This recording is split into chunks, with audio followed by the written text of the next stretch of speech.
যেতে আগ্রহী শিক্ষার্থীদের ভিসা কার্যক্রমে অনির্দিষ্টকালের স্থগিতাদেশ দিয়েছে ট্রাম্প প্রশাসন।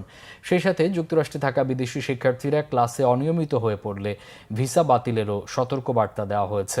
বিদেশি শিক্ষার্থীদের জন্য দুঃসংবাদটি প্রতিবেদন আকারে প্রকাশ করেছে মার্কিন গণমাধ্যম।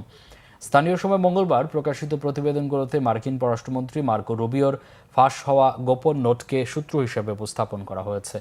এতে বলা হয়েছে, বিভিন্ন দেশে যুক্তরাষ্ট্রের দূতাবাস আর কনসুলেটগুলোকে পরবর্তী নির্দেশ না দেওয়া পর্যন্ত বিদেশি শিক্ষার্থীদের ভিসা সাক্ষাৎকার বন্ধ রাখতে বলা হয়েছে।